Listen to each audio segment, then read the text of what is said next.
Oke, baik. Yang pertama ada geodesik.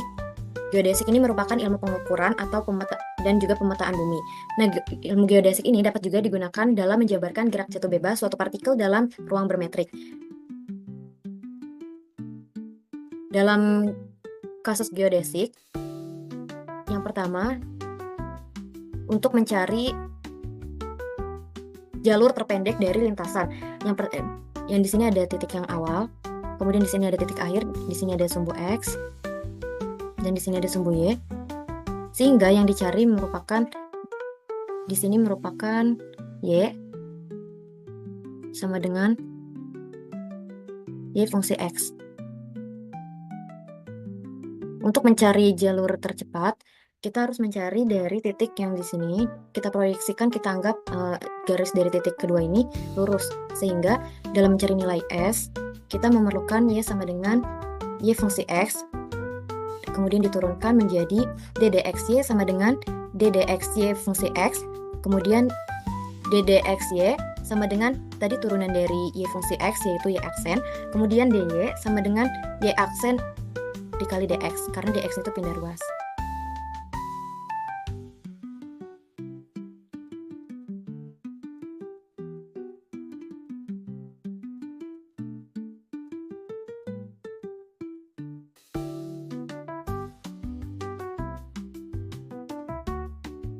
Nah, kemudian setelah mencari nilai S, dalam sumbu X dan sumbu Y yang diproyeksikan, kita tarik lurus sehingga menjadi garis DS. DS-nya ini kita bisa cari dengan akar sama dengan akar dx kuadrat ditambah dy kuadrat, itu dari rumus Pitagoras. Nah, kemudian ds sama dengan dx kuadrat ditambah y aksen dx kuadrat. Y aksen dx ini didapat dari mencari nilai S yang di awal tadi, yaitu Y aksen dx. Kemudian ds sama dengan akar dx kuadrat plus Y aksen kuadrat dan dx kuadrat. Ini karena tadi dipangkatin 2 jadi dikali. Kemudian ds sama dengan akar dx kuadrat. Kemudian ini distributif sehingga menjadi 1 plus 1 ditambah Y aksen kuadrat. Ini nanti bisa dikali silang, hasilnya tetap sama dengan ini. Kemudian ds sama dengan akar 1 plus Y aksen kuadrat dx. Sehingga nilai yang kita dapatkan yaitu F akar 1 plus Y aksen kuadrat dx. Nah, kemudian dalam mencari nilai S-nya, kita bisa menggunakan integral, sehingga integral dari F dx yaitu S sama dengan integral F, nilai F ini dimasukkan, sehingga akar 1 plus Y aksen kuadrat dx. Nah, kemudian setelah melakukan mencari nilai S, ada menentukan persamaan Euler-Lagrange.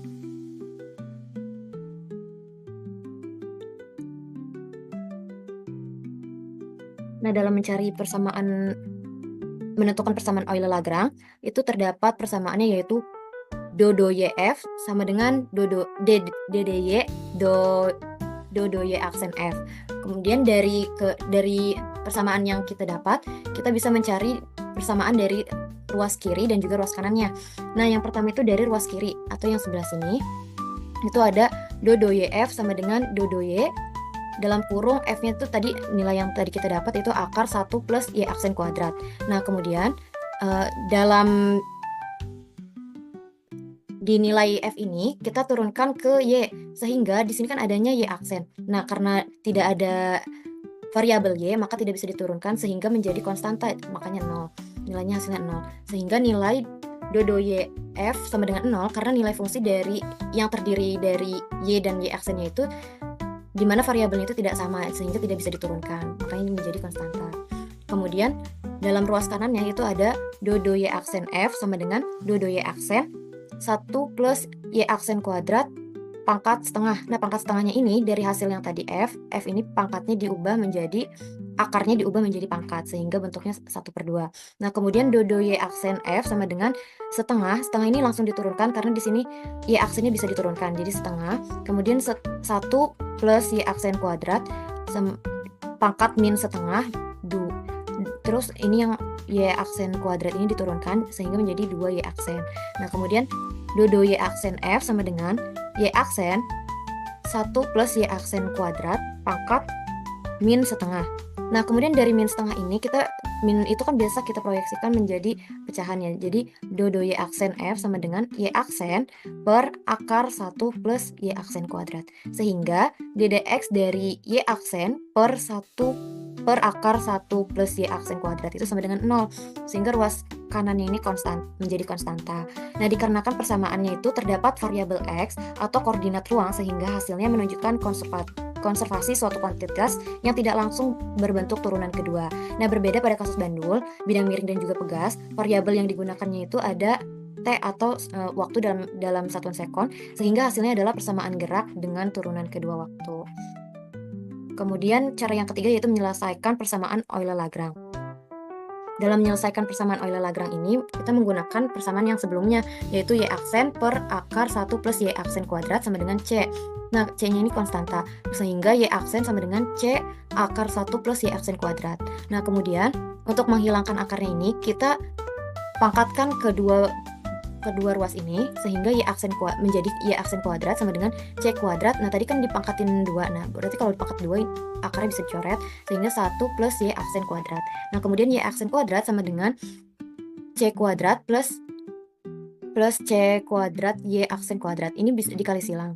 Nah, kemudian y aksen kuadrat minus C kuadrat y aksen kuadrat sama dengan C kuadrat. Ini kita pindah ruas karena kita menyatukan yang variabelnya sama, yaitu ada y aksennya. Nah, kemudian y aksen kuadrat sama dengan 1 min C kuadrat sama dengan C kuadrat. Nah, kemudian y aksen kuadrat sama dengan C kuadrat per 1 min C kuadrat itu menjadi y aksen X, y aksen dari fungsi X, yaitu juga disebut konstanta. Nah, kemudian ddx dari y itu bisa kita sebut sebagai M, sehingga dy-nya sama dengan M dx.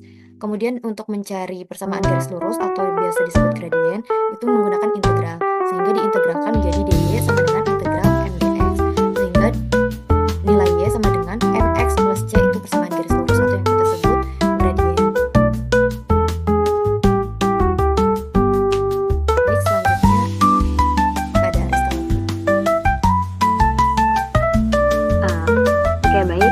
Selanjutnya kasus untuk persamaan Euler-Lagrange itu ada namanya kasus Brachistochrone. Jadi Brachistochrone ini yaitu sebuah kurva lengkungan yang dimana dia tuh untuk mencari lintasan tercepat dengan meninjau waktu tercepat si lintasan itu bakal bergerak, si benda itu bakal bergerak. Misalnya pada contoh yang ini, pada gambar tersebut, misalnya lintasan roller coaster di titik 1 dan 2 didesain agar waktu dari titik 1 ke 2 disingkat minimal dengan jarak yang sama.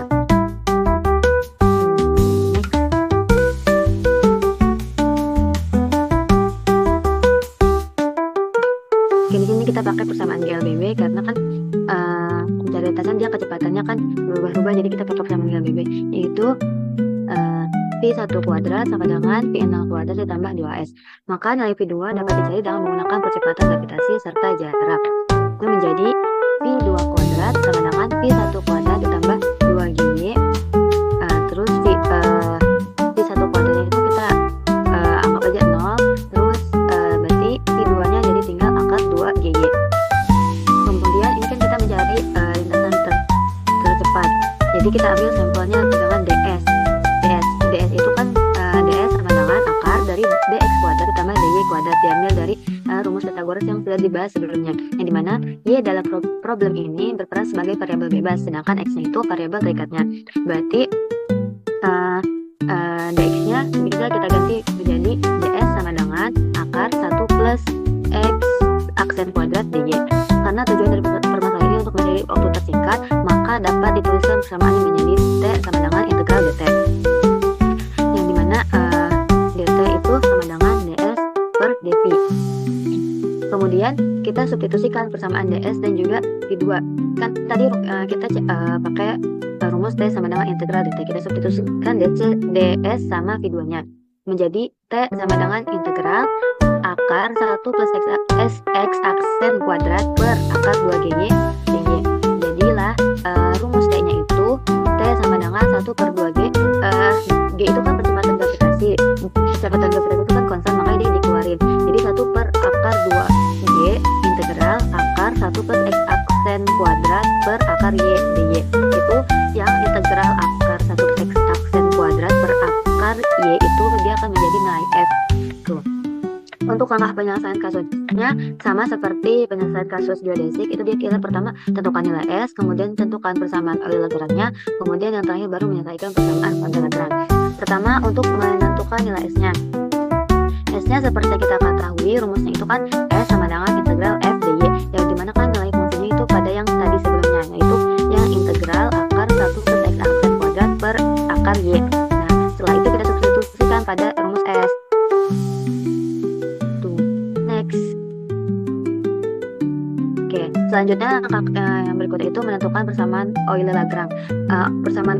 Persamaan umum Euler-Lagrange kan dodo xf sama dengan d dy dodo x aksen f.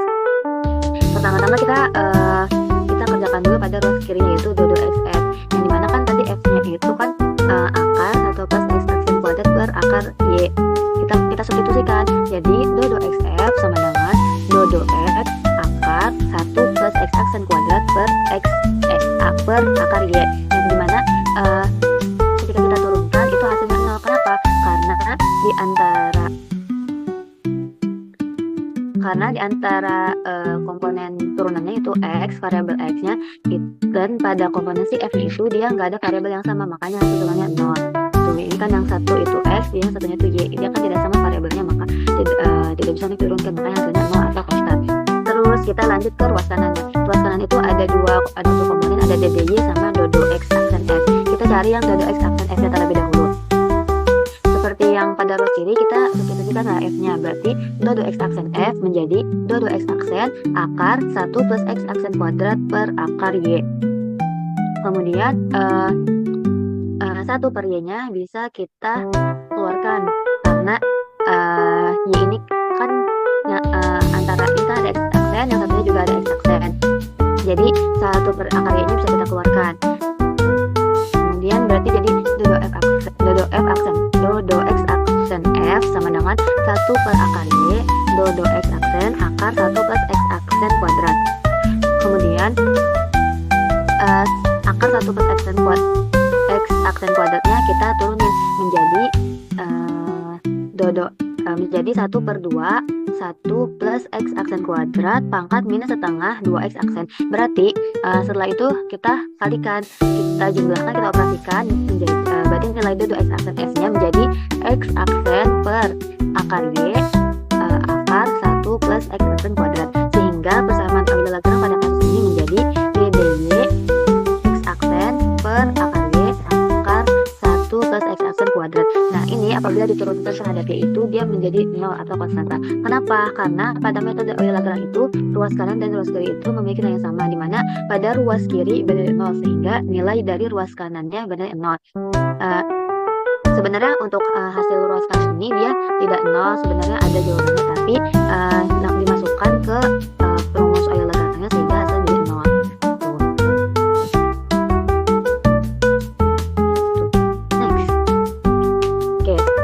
Menyelesaikan persamaan Euler-Lagrange. Tadi kan untuk konstanta sudah diketahui, yaitu x aksen per akar y akar 1 plus x aksen kuadrat sama dengan konstanta kan. Nah, si penyebutnya kita kalikan dengan si konstanta itu, jadi x aksen sama dengan c kuadrat y dikali 1 plus x aksen kuadrat. Tuh, kemudian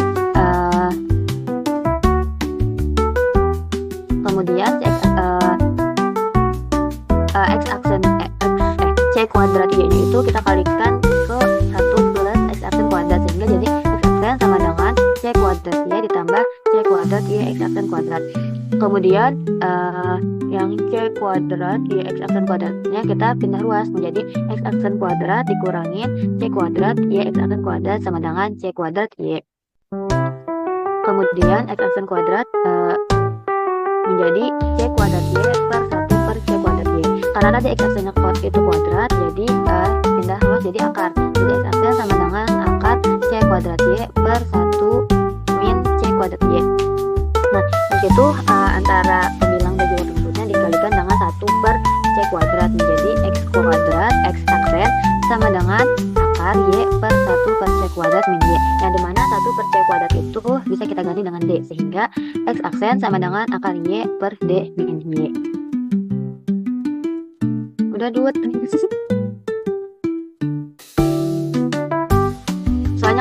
soalnya nggak ngerti jadi nggak usah dijelasin.